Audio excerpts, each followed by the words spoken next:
You're not better than Buffalo. You're not better than Baltimore. Buffalo chokes. Baltimore chokes. What if they choke against Denver? Oh, that would be great, but they didn't this time around. Buffalo version, anyway. Yeah, because you couldn't run the ball. Kansas City, I'm honestly, Kansas City ain't the big bad wolf that they once were. Yeah, like that's coming down. Chargers the other choke. End. So the Chargers why? are the Chargers. Yeah. What'd you say, Colin? When you said the big bad wolf, I was like, he's in jail. Oh, true. Yeah, he's out. He was Robin Banks. Yeah. Then don't they have a documentary about that guy? Because I was rolling through Amazon, and I have Chiefs fatigue. Full disclosure, I've said it a million times, and it's like Chiefs. It's like Chiefsaholic. Chiefsaholic. It is Chiefsaholic. Yeah. And I was like Chiefsaholic, and I got mad, and then I was like, oh, that's that dude that dressed up as the wolf and got thrown in jail. So wait, if they have a documentary, does he get paid off of that? No, I mean telling his story, name, image, and likeness. It's a news thing. It's a news item. Oh, okay. Yeah. So it's just reporting. Documentary it's not like that. Okay. Right. Yeah. Okay. I mean, it documents him escaping and like leaving on his bail and everything, skipping out on that too. So Right. All right. No, I just asked the question, why can't you dream larger? Why can't you dream bigger? Like, why is that? They are a playoff team. Thus, they are a Super Bowl contender. Maybe it's 10%. Dude, tell me it's a 1%. There's always a percentage chance. Okay, yeah. Well, let me ask you this then. And why are we afraid of Buffalo? Maybe it's hey, I don't want to be disappointed. So if they don't win the Super Bowl, are you like failure of a season? No. Well, meh. They're almost at that. Well, but I think that's unfair. You get like right 3 now. years in, it's See, that. I'm with you on that. Yeah, if we want to talk about that timeline, I'm with that. They can't be ahead of schedule? Bo Nix was already ahead of schedule. They're ahead of the schedule. This rebuild was supposed to take 5 years. It's only going to take 2 now. Who said it 5? I said that. Okay.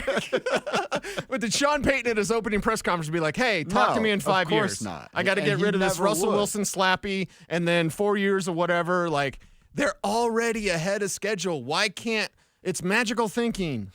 Why can't we have magical thinking? We all can say they're in the playoffs. Everyone can say that. But I hear Zach say it. I hear Mike Evans say it with the mom jeans. And now you're saying it? Oh, I'm going to play some more Linkin Park today. I look, just what my timeline looks like. And this conversation as far as step back, step forward. I mean, what are we talking about? Is a step forward 11 wins, or are we talking 12 or 13?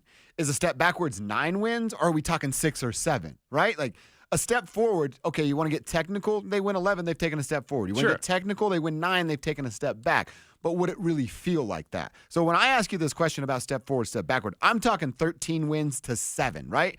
That's the window I'm looking at as back and forward, because this little tiny step forward isn't going to tell us a lot about who the Broncos are. Okay, if they're a playoff team, I'll put the number, let's just say 10% chance of a Super Bowl contender. Okay, 10%. Okay.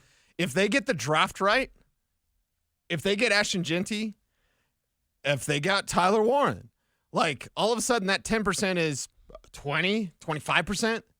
If they get free agency right, what if they get Zach Bond? That's not a step back. That's a big step forward. And real quick to interrupt before you go on, it's CBS and who was the other one that did this? ESPN. They cited the reason they take a step back is the defense. So you get Zach Bond, you tighten up that middle of the field area. Is the defense going to get worse, or are they going to get better? They're going to get better.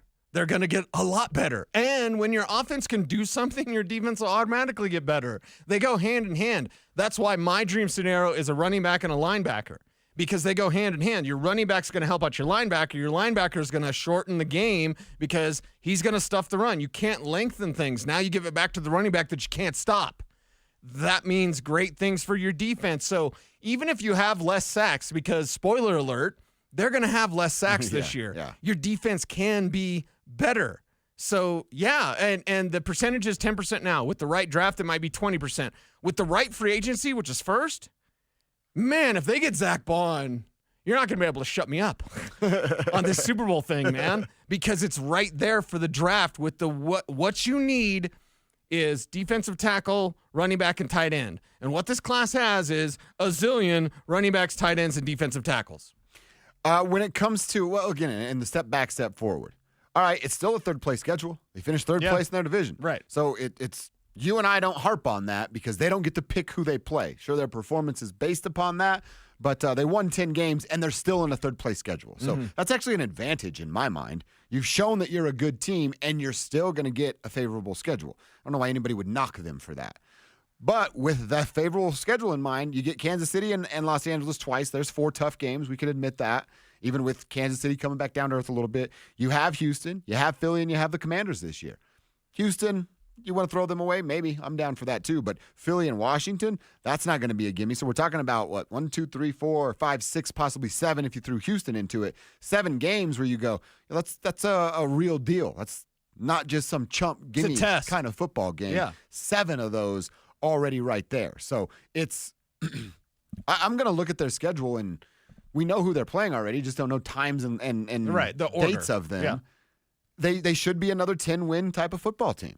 So is it one step forward with 12 of those wins? Yeah. I have a hard time fully going into that knowing there's these 7 games that I kind of feel uncomfortable about. The number that you want is, some would say, unlucky, but it's lucky for the Broncos. 13? It's 13. Okay. Yeah. If you get to 13 wins, you are an elite team. Then all of us are saying Super Bowl. Not just me being crazy and hopped up on Mountain Dew. I'm all jacked up on Mountain Dew, Chip, right? That's not just that.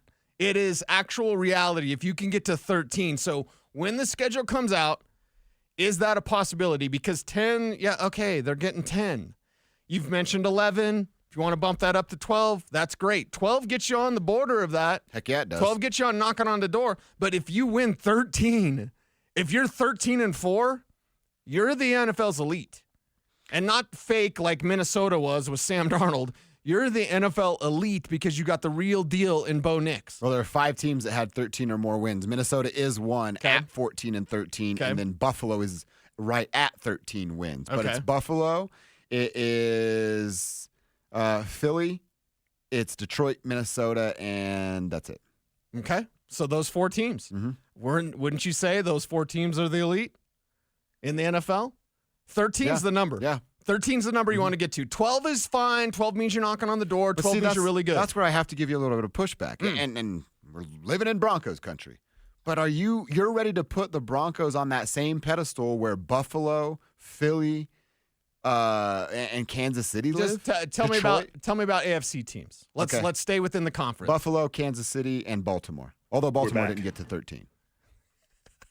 Nice work, VJ. I love VJ's drops. Baltimore's at 12, but Baltimore, Yeah. Kansas City, Buffalo. Do you think that the Broncos can close the gap this year to be looked at as the same way we look at those other teams? Yes. Kansas City might close their own gap. Well, you're right about that. Yeah. I agree 100%. They might close their own gap. Buffalo chokes all the time. Until I'm done talking about the Buffalo Bills as some sort of cute story like, oh, let's root for the Buffalo. They're breaking tables. Well, as I long don't as they give a have damn. their coach, they're Yeah. Sean McDermott is what closes their gap. So let's say they're not as good as Buffalo, right? Buffalo has 14 wins. The Broncos only have 12. I'm still taking the Broncos. I think that the Broncos close the gap, and by the end of the year, they're better than the Chargers. They're looked at as better than the Texans, but they still have room to be looked at. Maybe even the Chiefs, to be honest. Like I think that gap is closing quickly. That this year in the AFC West, it's Chargers, Chiefs, and it's Broncos. Yeah, and that thing is up for grabs.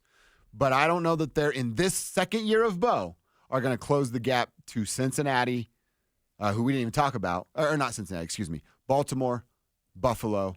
And that's probably it for me. Okay. I would say this, and we'll have to continue this conversation because Sean Payton's the gap closer. Okay. When Moore's around Bo Nix, can Sean Payton be the man that gets the most out of this offense? It's going to be on Sean. We don't have to question, can Bo do it? Can Bo be the guy? He's a guy. We already know that. Yeah, He's a guy. You're right.